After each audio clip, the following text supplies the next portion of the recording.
Hi అండి. ఈరోజు దోసకాయ పచ్చడి ఎలా చేయాలో చూద్దాం. దోసకాయ పచ్చడి రైస్లో కాదండి, దోశలో కూడా చాలా బాగుంటుంది. అలాగే ఇడ్లీలో కూడా సూపర్ కాంబినేషన్ అండి. ముందుగా దోసకాయని మనం పొట్టు తీసేసి చిన్న చిన్న ముక్కలుగా ఎలా కట్ చేసుకోవాలి.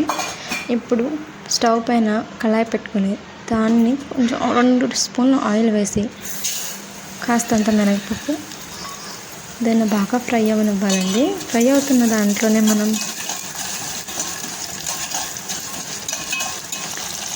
4 పచ్చిమిర్చి వీటిని కూడా బాగా ఫ్రై అవ్వనివ్వాలండి. ఇప్పుడు కొద్దిగా జీలకర్ర, కొన్ని ధనియాలు వేసుకోవాలండి. ధనియాల వల్ల వేయడం వల్ల టేస్ట్ అయితే బాగుంటుందండి. ఇప్పుడు వీటిని బాగా ఫ్రై అవుతున్నప్పుడే మనం ఎండుమిర్చి కూడా వేసుకోవాలండి. నేనైతే ఒక 8 ఎండుమిర్చి తీసుకున్నాను. మీరు మీ టేస్ట్కి సరిపడా, కారానికి సరిపడా తీసుకోండి. మేము కొంచెం కారం ఎక్కువ తింటాం కాబట్టి ఎక్కువ తీసుకున్నాం. వీటిని కూడా బాగా ఫ్రై అవనివ్వాలండి.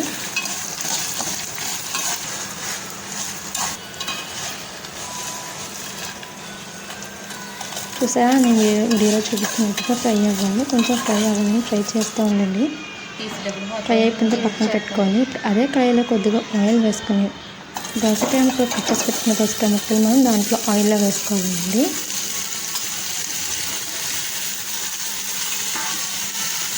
వీటిని బాగా మిక్స్ చేస్తూ కలుపుతూ ఉండాలండి. బాగా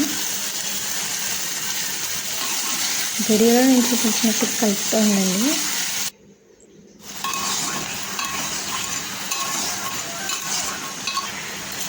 కొద్దిగా ఉప్పు వేస్తున్నానంటే దోసకాయ ముక్కలు త్వరగా ఉడకడానికి ఉప్పు వేస్తున్నాను.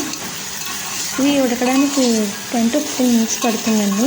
మూత పెట్టేసి లో ఫ్లేమ్లో పెట్టి ఉడికించాలండి వీటిని.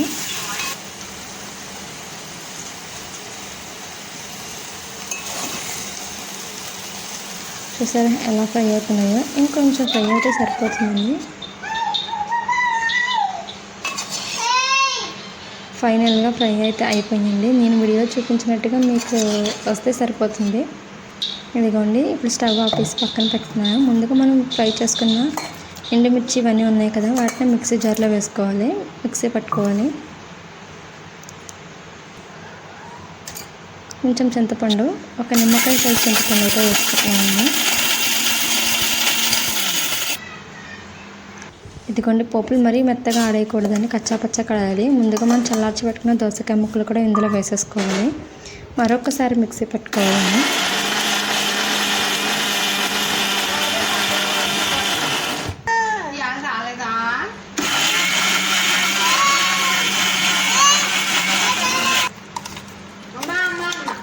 ఇదిగోండి, వీడియోలో చూసారా అలా కచ్చాపచ్చాగా ఉండాలండి. మరీ మెత్తగా ఉండకూడదు. మరి సగం తగ్గించేటప్పుడు వెల్లుల్లిపాయలు వేసుకుంటే టేస్ట్ బాగుంటుంది. అందుకని నేను వెల్లుల్లిపాయలు వేసుకున్నాను. మీరు కవలతో వేసుకొని స్కిప్ చేసేయండి.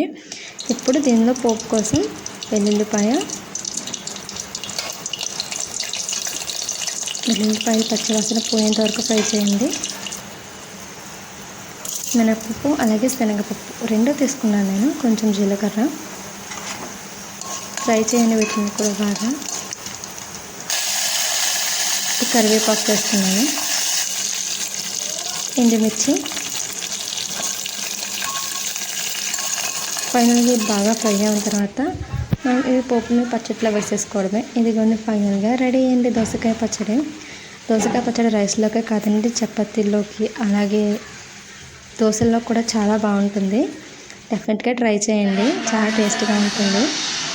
రైస్లోకి అయితే సూపర్గా ఉంటుందండి. దోశల కాంబినేషన్ ఇంకా బాగుంటుంది. వేడి అన్నంలో దోసకాయ పచ్చడి కాస్తంత నెయ్యి తగిలిస్తే సూపర్.